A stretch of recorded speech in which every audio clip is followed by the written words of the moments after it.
exercícios. E tem uma outra questão também envolvida nisso, que amanhã nós mudamos o jazz, né? Amanhã nós mudamos o chip e começamos a estudar a ditadura militar brasileira, né? A ditadura militar, o período autoritário, o regime civil-militar brasileiro, enfim, tudo isso, tá? Então, a gente vai ter esse tempinho aí a mais para vocês. Vamos fazer as duas correções agora. Tudo bem? Vamos lá. Deixa eu só... Isso. Bom, então, vamos... João Guilherme, esqueci de falar. Recebi suas atividades pelo e-mail no final da semana passada, viu? Foi muito, muito bom. E pelo WhatsApp eu recebi um montão, né? Recebi da Rafaele, da Alana, enfim, de um monte de alunos aí, do Pedro, né? Uma porção de alunos mandaram suas atividades também pelo WhatsApp, tá? E está tudo contabilizado, bonitinho, podem ficar em paz. Bem, agora sim, vamos começar com os exercícios de geografia, tá? São aquelas aulinhas, aliás, essa atividade muitos alunos já me mandaram também, de ontem para hoje. Nossa, eu fico tão orgulhoso de vocês que eu sinto vontade de pegar a papeleta e ficar escrevendo 10, 10, 10, porque vocês são 10, sabe? Muitos e muitos alunos já mandaram os seus exercícios sobre as instâncias formativas, administrativas e a importância da ONU. Parabéns, viu, pessoal? Parabéns, vocês não estão deixando, vamos dizer assim, a peteca cair, não é?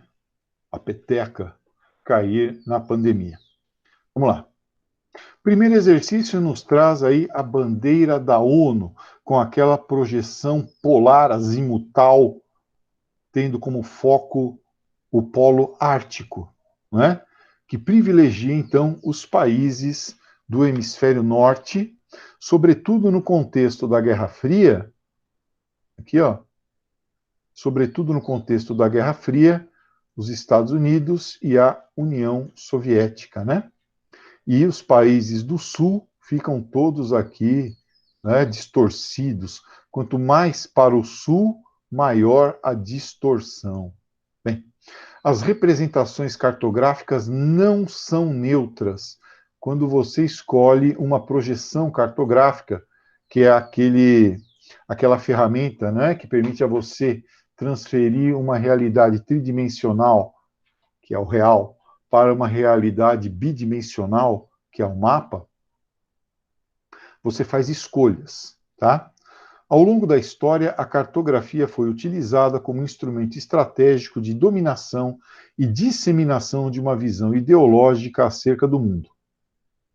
Então, você pega, por exemplo, o mapa do Mercator, né? Aquele que a gente está acostumado, a Europa em cima, no centro, a Inglaterra dividindo o mundo à esquerda e direita do Império Britânico, né? Por isso que a Inglaterra está ali de ponto de referência, né? Então, você tem essas visões de mundo através da cartografia, né? Ao longo da história, a cartografia foi utilizada como instrumento estratégico de dominação e disseminação de uma visão ideológica acerca do mundo. No ano de 1945 foi criada a ONU, lembra? Lá na Conferência de São Francisco, uma organização internacional com sede em Nova York, com o objetivo de promover a paz mundial, promovendo o direito internacional, desenvolvimento social e econômico, direitos humanos. A organização serviu também para legitimar a ordem internacional. Atenção. Atenção, cadê? Cadê essa parte importante? Legitimar a nova ordem internacional. Qual é essa nova ordem internacional? É a ordem internacional da bipolaridade, né? Das superpotências, do equilíbrio do terror, da Guerra Fria. O símbolo da ONU, representado abaixo, foi elaborado a partir de uma projeção cartográfica cuidadosamente selecionada, de forma a destacar o novo contexto geopolítico que se consolidava a partir de então, privilegiando o hemisfério norte e as superpotências. Tá? A análise desse símbolo permite concluir que é a utilização de uma projeção polar elaborada a partir do Polo Norte, que poderia ser do Polo Sul. Você ia ter a Antártida bonitona, os países do Sul ali destacados, e depois os países do Norte deslocados, desfocados. Destacou a centralidade de uma região que assumiu, a partir de então, uma importância geopolítica estratégica em razão da hegemonia de duas novas superpotências, os Estados Unidos e a União Soviética, né, que viriam aí a disputar a hegemonia mundial ao longo da segunda metade do século XX. Tá? Segunda metade do século XX. Muito bem. É que eu estou meio triste aqui, porque ontem um ex-aluno nosso tirou a própria vida, né? Infelizmente, não aguentou, cometeu suicídio. O Medeiros, não sei se vocês conheciam ele, foi nosso aluno, fiquei muito chateado. Bem, esse ano está sendo difícil. Exercício número 2, sobre a ONU, a revolução da informação. E eu estou recebendo mensagens aqui. A vida política e social foi profunda e irreversivelmente alterada pela redução brutal, olha que interessante, redução brutal dos tempos de deslocamento da matéria e da informação. Principalmente, se vocês pensarem bem, da informação, né? Hoje em dia, através das redes de fibra ótica, você troca informação à velocidade da luz. Os governos passaram a ter condições de controle efetivo sobre o território ao adquirirem a capacidade de emitir ordens instantaneamente para agentes administrativos em lugares distantes. Né? Então, por exemplo, quando houve o apagão do Amapá, saiu o relatório ontem, né? Lá no dia 4 de novembro, ontem a energia foi parcialmente restabelecida no Amapá. Então, desde o dia 4 de novembro, no dia em que aconteceu o apagão lá, o acidente, houve uma tentativa de comunicação entre o cara do Amapá e o agente nacional em Brasília, né, do sistema elétrico. E ele não conseguiu falar com ninguém, embora fosse um sistema que eles chamam de hotline, né, que não tem que cair nunca. Tá? Então, informação, comunicação é fundamental. Talvez essa tragédia que se abateu sobre o Amapá pudesse ter sido evitada, né? Porque aí o agente nacional entraria com a compensação de energia de outros lugares e a energia do Amapá não teria caído, não haveria sobrecarga dos transformadores. Que tinha 3, mas só puseram 2 transformadores para funcionar no Amapá. Por isso houve o apagão. Quando um caiu, sobrecarregou o outro, não tinha backup para aquele que caiu, e aí, por motivo de segurança até, houve o desligamento automático dele. Bem, muito bem, então trocar informação é fundamental, né? Lembrem-se que a energia é apenas uma nova forma de organização da matéria, não é? A velha equação de Einstein, energia é igual à matéria, tá? E hoje em dia nós ainda temos a aceleração dela à velocidade da luz. Energia igual a matéria. Então você consegue vender música de forma não física, vender filmes, vender assinaturas do Disney Plus para pessoas que se arrependem de ter assinado 1 ano de Disney Plus, tá? Porque é horrível e te faz valorizar o Netflix, né? Sem que haja uma existência física, sem que haja um produto, fisicamente falando. O produto é a própria informação. A matéria é a energia e a energia é a matéria. O que varia é a velocidade da transmissão. O Einstein fez este lindo, maravilhoso raciocínio, claro, muito mais profundo do que essa bobagem que eu falei em 1905. Bom, a Assembleia da ONU aprova a proposta contra espionagem. Nossa, que interessante, né? Vamos ver essa matéria. Resolução que não é obrigatória. Já começa por aí. Foi iniciada pelo Brasil e pela Alemanha. Vamos lembrar que o Brasil foi espionado pelos Estados Unidos, né? aliás, violentamente espionado, tinha microfone no gabinete da Dilma Rousseff, lá no gabinete presidencial, e aí o Wikileaks denunciou tudo isso. Que é o Snowden, né? Após dados vazados por Snowden indicarem que os dois governos eram monitorados. Nenhum país é obrigado a adotar, mas quase 200 apoiaram a resolução contra espionagem aprovada nesta quarta-feira pela Assembleia Geral das Nações Unidas. Lembrando que nem Brasil, nem Alemanha fazem parte do Conselho de Segurança da ONU como membros permanentes, né? Depois das alegações de que os governos dos dois países eram monitorados. O texto pede aos países que revejam procedimentos e legislação relacionados a programas de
Muito bem, voltei. Eu que estava resolvendo os exercícios e fiquei falando sozinho como um trouxa, novamente. Porém, um trouxa, como eu já disse, consciente do seu status. Muito bem. Então vamos voltar aqui. Estou transmitindo, estou compartilhando, estou gravando, microfone aberto, voltando. Então, eu estava falando sobre o exercício 2, né? Que fala aqui sobre a tal revolução da informação. No texto número 1, não sei até onde vocês me viram, no texto número 1, ele fala aqui sobre a necessidade de controle, né? E as vantagens da troca de informações. E o texto 2 nos fala sobre a necessidade de controle sobre as agências, empresas de disparo de mensagens, etc. Tá? Então, o preço que o avanço tecnológico nos trouxe foi o de proteger, né, através do Estado e de órgãos de regulação dentro das próprias empresas, o que eu acho meio inacreditável, os dados dos cidadãos. Ok? Vamos avançar. Terceiro aqui, nós temos aí recursos destinados às Nações Unidas no ano de 2003. A Organização das Nações Unidas foi criada com o propósito de promover o multilateralismo, quer dizer, as negociações envolvendo diferentes grupos de países, né? Não apenas o bilateralismo, um país negociando com o outro. Nas relações internacionais, pautando-se no princípio da igualdade soberana de todos os seus integrantes. Muito bem. E aí nós temos a quantidade de dinheiro que é destinada à ONU por cada grupo de países, né? E vocês podem notar que os Estados Unidos, a União Europeia e o Japão, né, são os grandes mantenedores, digamos assim, das ações, né, aí das Nações Unidas. Aí depois tem outros países, o Brasil está ali na sua postura de país de renda média, né? Então está aqui mandando uma quantidade razoável de dinheiro, inclusive mais até do que o Canadá. E existem países aqui que apenas recebem da ONU, que não tem como mandar nada para a ONU. De acordo com o mapa, o equilíbrio de poder entre as nações que integram a ONU na atualidade é dificultado pelo seguinte aspecto: a desigualdade das contribuições nacionais ao orçamento da ONU. Os norte-americanos se consideram meio que donos da ONU, né? Tá? Inclusive, Donald Trump, como eu falei ontem, cometeu uma das falácias dele, né? Foi dizer que sairia da ONU, que os Estados Unidos iam parar de mandar dinheiro para a ONU, porque a ONU só fala mal dos Estados Unidos. Na verdade, a ONU criticava, através das suas agências, a política genocida de Donald Trump. Então, alternativa C aí. Agora já estamos indo para a próxima aula, né? Então, já terminamos aquela primeira aulinha, agora vamos para a próxima aula que fala sobre a ONU. Olha lá. Então, peço que vocês mudem a página aí. O trecho a seguir foi extraído da Carta de São Francisco, que é também chamada de Carta das Nações Unidas, né? Ó, da Conferência de São Francisco, em 26 de junho de 41, é um daqueles dois pilares jurídicos, né, da ONU. Lembra? Declaração Universal dos Direitos do Homem e a Carta das Nações Unidas. Tá? Artigo 12. O secretário-geral, com consentimento do Conselho de Segurança, ó, consentimento do Conselho de Segurança, tá? Os grandes, comunicará à Assembleia Geral, em cada sessão, quaisquer assuntos relativos à manutenção da paz e da segurança internacional que estiverem a ser tratados pelo Conselho de Segurança. Então, está sendo tratado o assunto. Se o pessoal lá do Conselho de Segurança achar que tudo bem, pode se comunicar esse conjunto de questões que estão sendo discutidas lá para a Assembleia Geral. E, da mesma maneira, dará conhecimento de tais assuntos à Assembleia Geral ou aos membros das Nações Unidas, se a Assembleia não estiver em sessão. Logo que o Conselho, olha, de novo, Conselho de Segurança, terminar o exame dos referidos assuntos. Então, como eu falei, né, a ideia de um grupo regulador vem desde o Congresso de Viena, né, os chamados quatro grandes, lembra?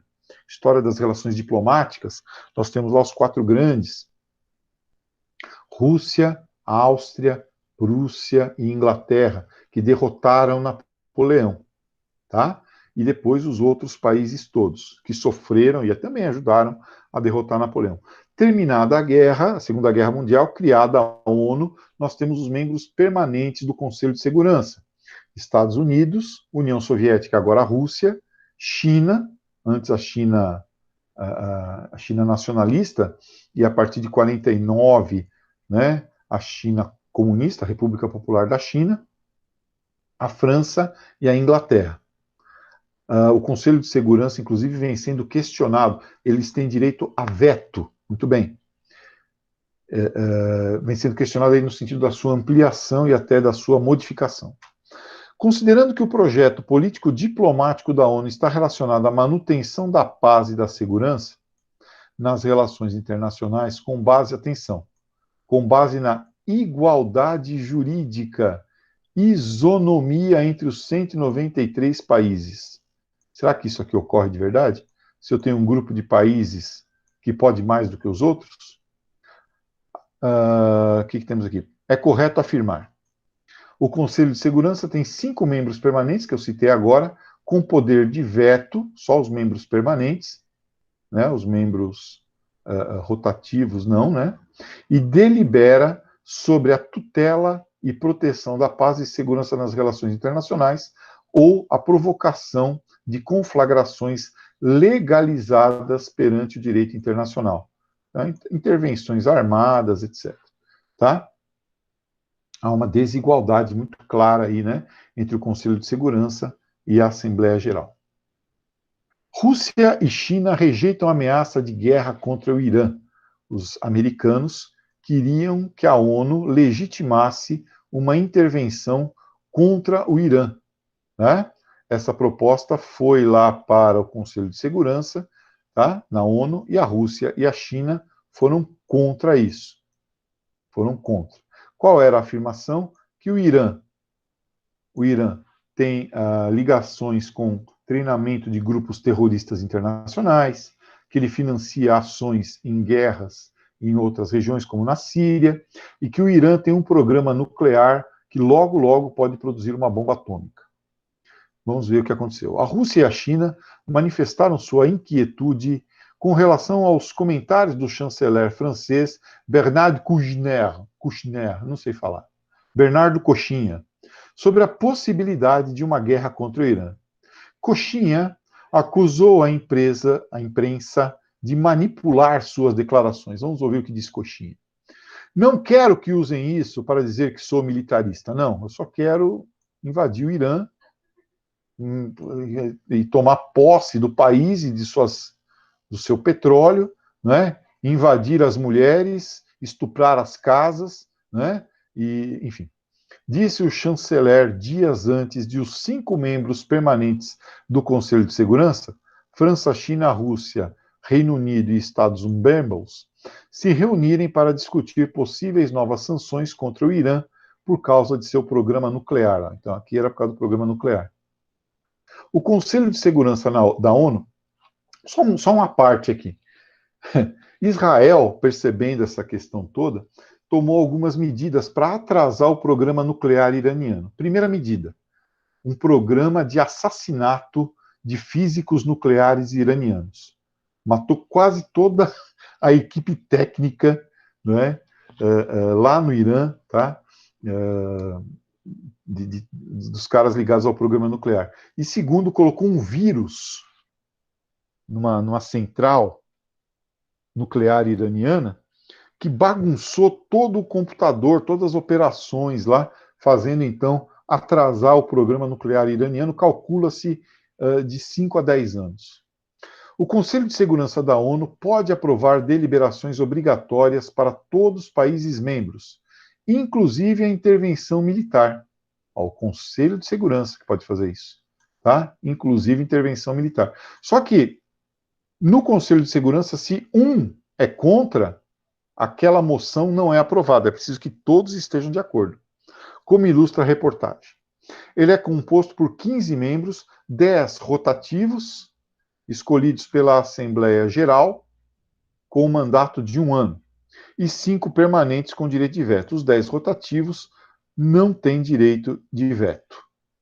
A principal explicação dessa desigualdade de poder entre os países que compõem o Conselho de Segurança, o Conselho, né, está ligada à geopolítica mundial da época da criação da organização, que é a época da Guerra Fria, que é a época dos conflitos leste-oeste, né, entre Estados Unidos e União Soviética.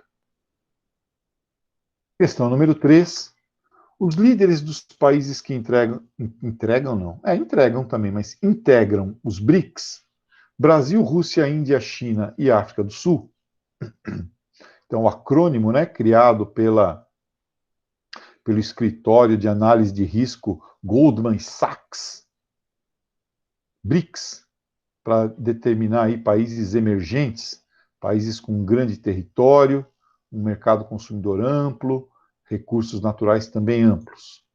Brasil, Rússia, Índia, China e África do Sul encerraram seu terceiro encontro com um comunicado em que pedem conjunta e explicitamente pela primeira vez mudanças no Conselho de Segurança da ONU.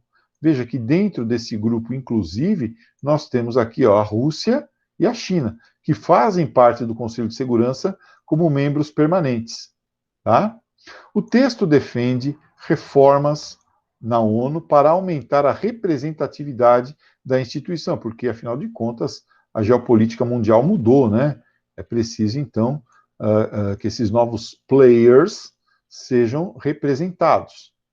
Tá? África do Sul, por exemplo, Índia, Brasil, Alemanha, Itália, Japão. Além de alterações no Fundo Monetário Internacional e no Banco Mundial. Também são instituições ligadas à ONU. Para os líderes do BRICS, a reforma da ONU é essencial, pois não é mais possível manter as formas institucionais erguidas logo após a Segunda Guerra Mundial, representativas daquele contexto geopolítico, né, que emergiu a partir da Segunda Guerra, chamado de Guerra Fria. Tá? Bem, uma das principais mudanças no contexto internacional contemporâneo, a mudança, né, no contexto contemporâneo, que se relaciona com as reformas, é que nós saímos da bipolaridade e entramos na multipolaridade, ou, na visão de alguns, unimultipolaridade, com diferentes polos de poder espalhados pelo globo, econômicos, militares, enfim, né, energéticos, tá? E que querem se fazer ouvir.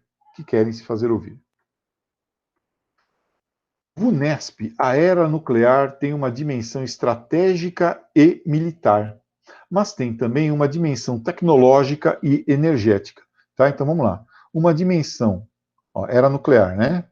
Era nuclear, inaugurada ali a partir dos estudos realizados na Europa, a partir dos anos 20, mais ou menos, né? Nós temos aí as primeiras, digamos, os primeiros estudos, né, a respeito de energia nuclear. Tanto o seu uso militar, estratégico, por exemplo, bombas atômicas, submarinos atômicos, mísseis, que são os vetores de ogivas nucleares, tá? Até o uso pacífico da energia nuclear, através da geração de energia. De acordo com Share América, usos nucleares pacíficos ajudam a enfrentar outros desafios contemporâneos. Segurança alimentar. Cala a boca! Quem pediu para o Bluetooth falar aqui? Olha, também usos pacíficos da energia nuclear na medicina, né, no combate ao câncer, por exemplo, entre outros. Tá? Bem, então tem aí os usos pacíficos da energia nuclear. O clube nuclear foi oficializado pelo... Eu falei sobre isso ontem, né? O Tratado de Não Proliferação, detesto essa palavra. Proliferação de Armas Nucleares, o TNP, né? De 1968, que é acompanhado de perto aí pela AIEA, lembra? Agência Internacional de Energia Atômica. O princípio da não proliferação sofreu desafios de programas nucleares mais ou menos secretos, como o do Nhonho, da Coreia do Norte, como o da Índia, o do Paquistão, o de Israel, tá? E esse princípio hoje encontra-se em crise. Aí nós temos os testes nucleares ao redor do globo por diferentes países. Testes atmosféricos, quer dizer, ao ar livre, e testes subterrâneos. Os Estados Unidos testavam bastante no início, juntamente com a União Soviética, né, ao ar livre, né, e depois passaram a fazer testes subterrâneos, as chamadas caixas de cimento, né? Até mesmo a França, cadê a França? Aqui, ó. A França começou a fazer muito teste subterrâneo, porque a ideia de tecnologia francesa para uso de energia nuclear em termos estratégicos é de bombas pequenas que possam ser colocadas, por exemplo, dentro de cavernas aonde se escondem grupos terroristas que não podem ser encontrados aí e enfrentados de outra forma. Então você põe uma bombinha pequena num lugar desses e explode os terroristas todos lá dentro, né? Então está aqui 210, tá? Grã-Bretanha, China, Índia, Paquistão e Coreia do Norte, todos eles aqui com testes atmosféricos. A Coreia do Norte explodiu aí 2 bombas sujas, né? Quer dizer, apenas para provar que ela tem e que ela pode fazer outras se for necessário, ok? Então aí a Coreia do Norte. A Índia testou bomba atômica para mostrar para o Paquistão que ela tinha bomba atômica. E o Paquistão mostrou para a Índia que também tinha. Notem que aqui nós não estamos vendo a presença de Israel. Tá? Israel também tem armamento atômico. Também tem. Por isso que os árabes pararam de falar em varrer os israelenses para o mar Mediterrâneo. Né? Bem, vamos lá. Aqui nós temos os membros do Clube da Bomba. Olha, desde 45, mais de 2.000 experiências atômicas realizadas ao redor do mundo, provocando inclusive problemas seríssimos ligados à questão ambiental, como os testes dos britânicos nas Ilhas Marshall, como os testes franceses no atol de Mururoa, né, lá no Oceano Pacífico. Tá? Os Estados Unidos também aqui com seus testes, vejam, isso que eu estou indicando são lugares com mais de 100 testes. Os Estados Unidos, a ex-União Soviética aqui com o Cazaquistão, a zona polar da União Soviética, né, a ilha de Nova Zembla, a Ucrânia, onde nós tivemos aquele acidente nuclear horroroso de Chernobyl, né, a Austrália, no grande deserto australiano, que era usado pela Inglaterra para fazer testes nucleares também. Tá bom? Muito bem. Número de testes entre 45 e 2009 e seus momentos-chave, quer dizer, alguns momentos em que esses testes aumentaram brutalmente, tá? Tudo começa em Hiroshima e Nagasaki, né? O Japão foi o único país que enfrentou armas atômicas numa guerra, né? Não foi uma só, foram 2, tá? Em 1945. Depois, em 1952, uma bomba muito, muito mais destrutiva criada pelos americanos, a bomba de hidrogênio. Aquela queima o hidrogênio, que é, digamos assim, o elemento químico mais comum, né, da nossa atmosfera. É o átomo mais simples de todos. Provoca uma grande destruição. Aí, os Estados Unidos testa a sua primeira, digamos, bomba atômica de grandes dimensões, né? Uma bomba que era chamada de Satã 1. Não é à toa. Satã 1. 1963, proibição de testes subterrâneos. Professor, então por que nós tivemos esse crescimento exponencial aqui, ó, em 62? Crise dos mísseis de Cuba, sabendo que logo na sequência, em 63, já haveria o Tratado de Proibição de Testes Subterrâneos, né? Eles tinham testes para fazer, eles se apressaram antes que o acordo fosse assinado, né?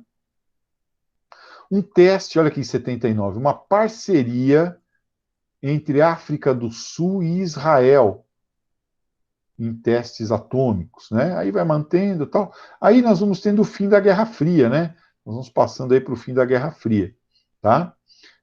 E quando nós vamos passando para o final da Guerra Fria, o volume de testes vai caindo, né? É o tempo da DTNT, da coexistência pacífica, né? Então aqui tem, através do número de testes e tal, você tem um histórico geopolítico, né?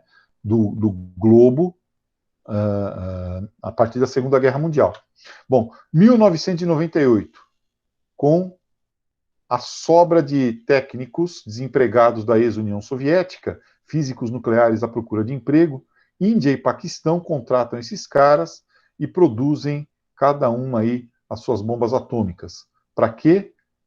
Para que uma não lance bomba atômica na outra. É o equilíbrio do terror por conta da disputa na Caxemira, né, aquela região estratégica entre os dois países. 2006, a Coreia do Norte faz aí o seu primeiro teste subterrâneo, tá? Avisa, inclusive, que vai fazer o teste, testa uma bombinha suja, provavelmente produzida também com tecnologia chinesa, né? Tecnologia Xing Ling, tá? Mas que funciona, ao contrário dos fones de ouvido.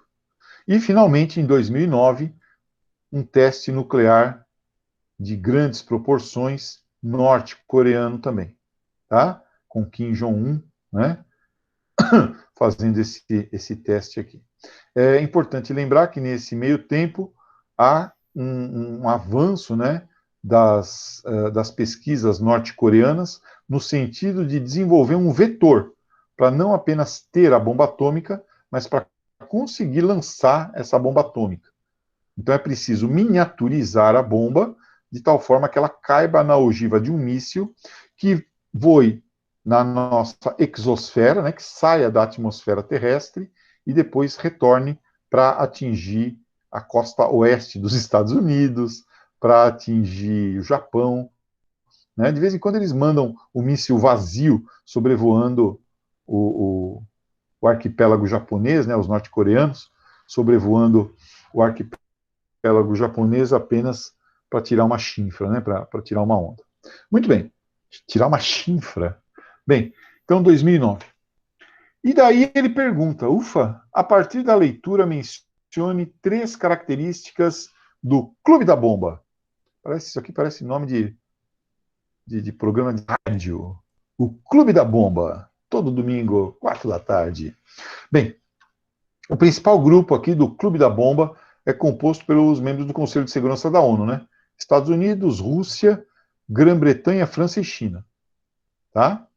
Olha aí. Desculpa.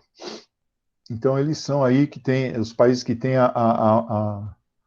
os maiores arsenais, né? A Grã-Bretanha, por sinal, ela todo o seu arsenal atômico está em submarinos, nenhum em território britânico. Tá? Eles não têm mísseis em território britânico, só nos seus submarinos da classe Trident. Bem,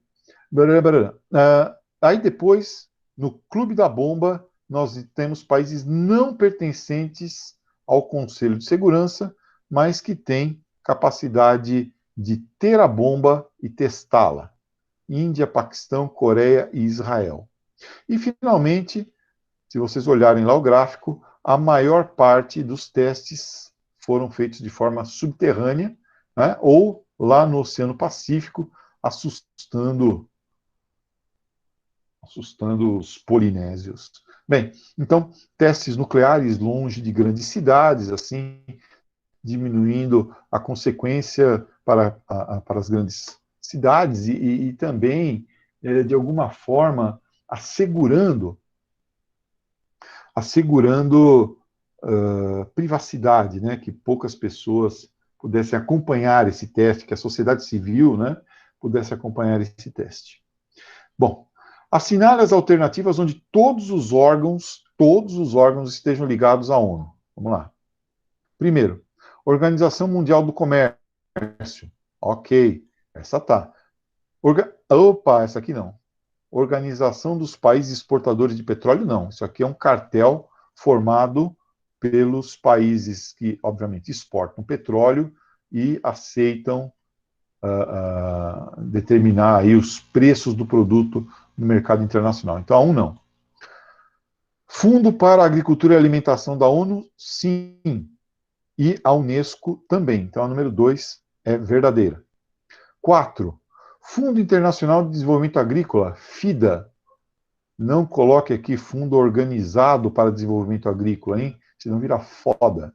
Busca recursos financeiros, taranã. E o WWF, não. WWF é uma ONG ligada à causa da preservação animal e vegetal. Fundo das Nações Unidas para a Infância, UNICEF. Pessoal, só um minutinho, tem que atender o telefone, que é urgente, tá? Vou fechar um pouquinho o microfone. Ô, Arlindo, só um minutinho. Tô fechando o microfone aqui.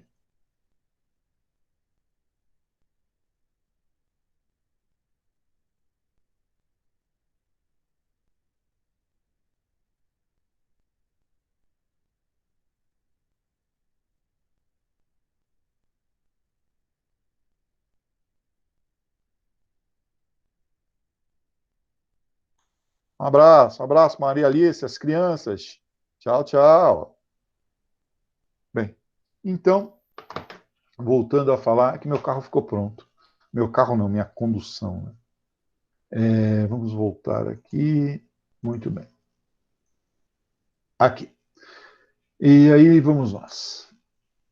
Então, nós vimos aqui que o número 2 é correto, e a Unicef aqui é realmente para apoio à questão. A OTAN não é, não. OTAN é uma organização militar criada pelos Estados Unidos para se opor ao Pacto de Varsóvia, mas que continua existindo. Então, sobra aqui o Tribunal Penal Internacional, que é o Tribunal de Haia, e a Organização Mundial da Saúde, que inclusive disse ontem, nada de Réveillon. Até porque vocês não sabem falar Réveillon. Segundo, nada de comemorações do Natal. Natal online. Deixem os idosos em casa, mandem o talco, mandem o sabonete, mandem o leite de rosas, a água de rosas, pelo correio. Questão número 6, da ESPSEX, Escola Preparatória de Cadetes do Exército, que fica lá em Campinas. AMAN, Academia Militar das Agulhas Negras, que fica lá em Resende. As bases das seguintes instituições: Fundo Monetário Internacional, que surgiu como fonte de empréstimo de curto prazo em países com crise financeira, em troca de intervenção econômica nesses países, e o Banco Internacional para a Reconstrução e Desenvolvimento, o BIRD, que agora perdeu o R, né? É só BID, Banco Internacional de Desenvolvimento. Tinha como função financiar programas de reconstrução da Europa Ocidental e Japão, foram lançados na Conferência de 1944 de Bretton Woods. Ainda durante a Segunda Guerra Mundial, e que, digamos assim, estabeleceu, né, as bases para a organização do capitalismo até hoje. Tá? Aqui, ó, as regras, as relações comerciais e tal, tudo que temos aí até hoje.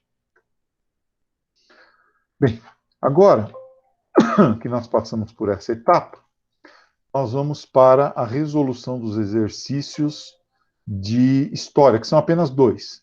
E como eu disse, vocês ficam, então, totalmente liberados para treinar arremessos de 3 pontos, né? Ou para treinar Rome Runs. Vamos lá. Correção de exercícios sobre o fim da Guerra Fria. Temos ali um quadrinho que nos diz, no primeiro quadrinho é do Calvin, né? É Calvin Haroldo, vamos ver. Antigamente, se um cliente queria algo para uma semana, o trabalho era considerado urgente. E sorte dele se ele conseguisse o que queria. Hoje, com modems, faxes, celulares, todo mundo quer tudo para ontem. O aperfeiçoamento tecnológico só aumentou as expectativas. Essas máquinas não facilitam a vida, elas tornam a vida mais agitada. E aí o Calvin fala, 6 minutos no micro-ondas, olhando para um pacotinho ali, né? Quem tem esse tempo todo? Se quiséssemos mais lazer, deveríamos inventar máquinas mais eficientes, disse o pai do Calvin. Meus amigos. Não, home office, você faz o seu próprio horário, você vai trabalhar menos. Seu cu, você vai trabalhar menos. Você trabalha muito mais. Você fica 24 horas trabalhando. A partir da tirinha, é possível inferir a respeito do impacto das novas tecnologias nas sociedades contemporâneas. Vamos ver o que nós estamos passando agora. Vocês também. Vocês devem estar trabalhando muito mais. Muito mais. Embora você durma 15 minutos a mais por dia, você deve estar fazendo muito mais lição, pesquisando muito mais, tendo que ser muito mais autônomo na sua busca. Nós temos uma descentralização do custo disso tudo e continuamos tendo uma centralização da acumulação. O lucro e o controle continua nas mãos de poucos, que, por assim dizer, transferiram para o produtor, para o trabalhador e para o estudante, no nosso caso, né, que também é um trabalhador, as tarefas ligadas à produção do conhecimento. Então vocês aí têm que melhorar o pacote de internet, melhorar a conexão, melhorar o celular, melhorar isso, melhorar aquilo, se organizar um espaço na casa. e ainda continuar pagando a mensalidade. Tá? Vocês tiveram esse acréscimo de despesas, esse acréscimo de responsabilidades, sem nenhuma contrapartida na mensalidade. Pense nisso. Bem, e aí o que nós temos aqui? A aceleração do tempo histórico devido a mudanças econômicas, sociais, políticas cada vez mais rápidas, um mundo instantâneo, né? Um mundo instantâneo. Você não fala assim, eu investi tempo, você diz, eu perdi tempo. Né? Qualquer coisa é perda de tempo. Você quer fazer 5 tarefas ao mesmo tempo. O segundo exercício nos dá a visão norte-americana, né? Não apenas de Ronald Reagan, que era presidente dos Estados Unidos nessa época, foi presidente dos Estados Unidos entre 1980 e 1988, mas Ronald Reagan representa aqui todo americano. Poderia ser o mundo de acordo com Donald Trump ou com Joe Biden. Não se iludam. Bem, aqui nós temos a gigantesca Califórnia, com Hollywoods e Disneylândias, né? Aqui nós temos o Brasil, terra das bananas, tá? O nosso canal, o canal deles, que é o canal do Panamá, o México, que é a terra dos chicanos, a África bem pequenininha, negros, nosso óleo, a Casa Branca, a Europa Ocidental, socialistas e pacifistas, tá? A União Soviética, uma corporação japonesa, Taiwan como a nossa China, a República Popular da China como a China deles, a Austrália, Nova Zelândia, Indonésia, etc, etc, etc, etc. Cangurus. Cangurus. Né? A pátria palestina como proposta em lugar nenhum. Tá? Aqui, ó, Thatcherlândia, que é a Inglaterra, né? Uma filial da Disney. Os mísseis norte-americanos espalhados aqui na fronteira com a União Soviética, tá? E aqui os americanos, que são os que contam de verdade. Assim era, e eu penso que ainda é, né, a visão norte-americana do mundo até os dias de hoje. A política externa praticada pelos Estados Unidos no governo do Ronald Reagan, entre 80 e 88, reaqueceu os antagonismos que caracterizaram o período da Guerra Fria. Lembra? Foi o fim da detente, o fim da coexistência pacífica, a aceleração da Guerra Fria, inclusive, que acabou levando, em partes, também ao fim da própria União Soviética.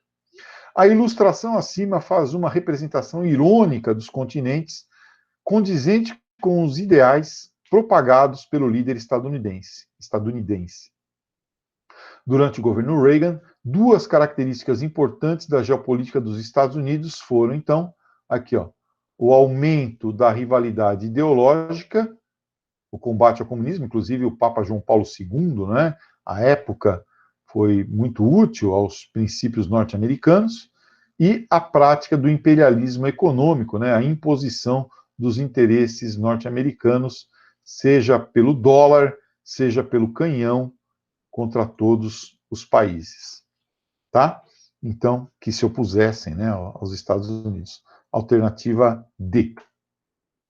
O tererê.